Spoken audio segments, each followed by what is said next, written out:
What's up, guys? Welcome to the Being Beautifully Honest podcast and channel. Thanks for being here, being subbed. If you're not, hit the button, and if you're listening on YouTube, hit the like. It's like walking in the room and hitting that light switch. Let's brighten up the place and get into this conversation.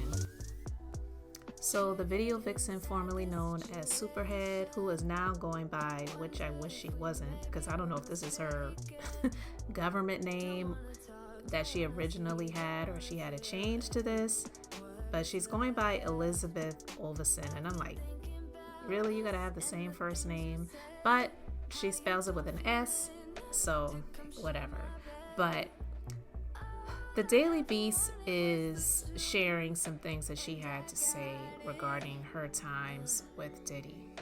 So the author of Confessions of a Video Vixen, which first exposed the bad behavior of numerous hip-hop stars when it was published nearly 2 decades ago, says that she was gifted to Diddy in February 2001, fresh off his split with J-Lo, after a day of popping pills and drinking with music execs around LA in a limousine.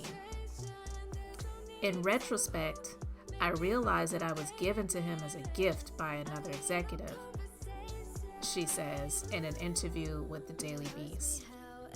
Diddy's car pulled up. As they were leaving a club around 3 a.m., she remembered, he asked who I was, and the men spoke for me. Those men, she says, alleged in her 2005 Vixen memoir, were Murder Inc. Records boss Irv Gotti and flagship artist Ja Rule. It was the height of hip-hop's opulence, when music video budgets ballooned and had high-level creative direction, and appearing in such productions could make someone a star. A 21-year-old Olvesen, then known as Karrine Steffans, had appeared in Jay-Z's music video for his 2000 hit song Hey Papi, which reportedly cost at $1 million to make. Diddy, then known as Puff Daddy, was at the forefront of the $1 million look. Olvesen remembers she knew meeting him at the club was an opportunity. He was like, send her to my house, she says. And that was it. I got the order to go to his house, and that was the first time he and I spent time, quote unquote. Olvesen knew what was expected of her when she showed up to Diddy's house, and she went in, quote, eyes open, planning to write about a world where nearly everything goes. I was not one of his victims, Olvesen told the Daily Beast, and his victims deserve the space and time to discuss what happened in those rooms. Olvesen told a line between visitor and voyeur in a 2006 Oprah interview titled Smart Woman on Stupid Girls. Olvesen said the platform launched her book to the tops of many bestseller lists. No one wanted the book at first, Olvesen recalled in a 2015 Vlad TV interview. Mainstream media was like, what is this black girl with her stories with all these black people? Yet the book was an early hit in black homes and hip-hop circles, the New York Times reported at the time, because Olvesen was one of the first to pull the curtain back on power, sex, and sexuality in hip-hop and entertainment. Now, Olvesen is gearing up to launch the 20th anniversary edition of Confessions of a Video Vixen next year. In the book's more salacious pages, it is revealed Olvesen had relationships with Jay-Z, DMX, and Diddy. She has also disclosed romantic connections with Vin Diesel, Fred Durst, Bobby Brown, Lil Wayne, Method Man, and Bill Maher, among others. She explained that these were not trysts. The majority of them were relationships that lasted for years. Bill and I were together from 2005 to 2007 and are still friends to this day, Olvesen tells the Daily Beast. I love that man. As for other connections, I no longer discuss my personal life with the public. In telling her story, Olvesen says she hoped to change the conversation around female sexual autonomy in a world where women are treated as objects to be used. But wait a minute, girl, you said that you were ordered to go to his house like an Uber Eats order and you were delivered there. So yeah, you were an object being used. But you admit that you were a willing object and you were not one of his victims. And I appreciate her honesty in that. But female sexual autonomy, like, please, you were a paid whore. This is just what it was. At one party, allegedly at Diddy's mansion on Miami Star Island, the same mansion he allegedly put up as bail collateral after his September 16th arrest on racketeering and human trafficking charges, Overson remembers it like The Great Gatsby. Men in tuxedos, topless women in angel wings, champagne, and synchronized swimmers on the outside, with group sex in the bathrooms, trays of hors d'oeuvres, and drug pills being passed around on the inside. You choose your pill, you take your champagne, and that's your vibe for the night, she says. It's effing intense. She adds, and that was kind of one scene. A darker scene was happening behind closed doors in which men were inflicting power and pain over women. Overson says seeing video of Diddy attacking his then girlfriend, Cassie, after an alleged freak off was triggering. I didn't watch the whole thing. It was very triggering, and I knew exactly what that was, revealing that she has been frequently been beat up by rappers that she has dated. I know exactly how that feels. I know exactly how that feels. And it's not just Diddy, and it's not just music or hip hop. The problem is men who deep down hate women. Now, I can agree with that. Men who hate women, men who hate who they are, who can't admit to their sexuality, who are pretending to be straight when they're not, and they hate women because they can't. They don't love women. Most of them want to be women, and they can't. And they hate us. They beat us early and often. In another part of the book, she remembered popping X and Diddy taking her and rapper Exhibit to a queer club.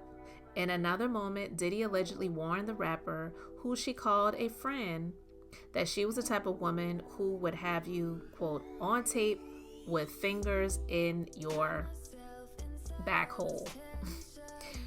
Wow. That was so weird. It was so weird, she says. And Exhibit thought it was weird. She adds, I mean, we hadn't even had sex, Diddy and I, so I'm like, well, that's a weird thing to say.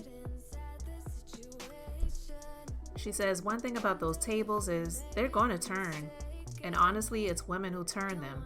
When we support women who tell the truth over men who tell lies, society wins. I have no message for men. My message is for women. More women need to tell their stories as loudly and often as possible. Trust me, you will survive, you will make it through, and you will come out stronger and vindicated in the end. No one has to lie on these men to finish them. The truth is more than enough.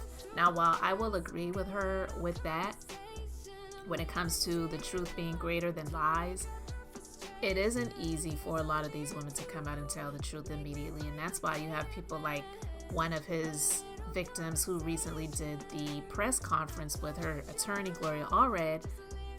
I never heard of her before, have you? And she said she has been dealing with so much stuff, threats, shame, PTSD, all of the terrible things. It's not easy for a lot of these women to tell the truth, but it is because of these men who do these types of things where this world even exists. People could say all day long that, well, these women need to keep their legs closed. They need to stop doing this and they need to stop doing that. But if the men did not make this in existence, the woman wouldn't have anybody to open their legs up to. You know what I mean? It's like that thing where people talk about females that get pregnant. Unless a woman has multiple children, which is a rarity. I know Hollywood makes it seem like it's a commonality, but really it's not.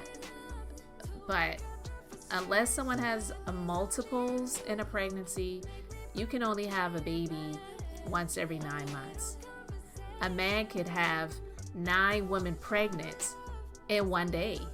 It's a possible thing to happen. So who should the responsibility really be on? And we live in this patriarchal society where men want to rule and reign, and for the most part they do. And then they want to control women and their bodies and the choices and the decisions that they need to or want to make for their lives.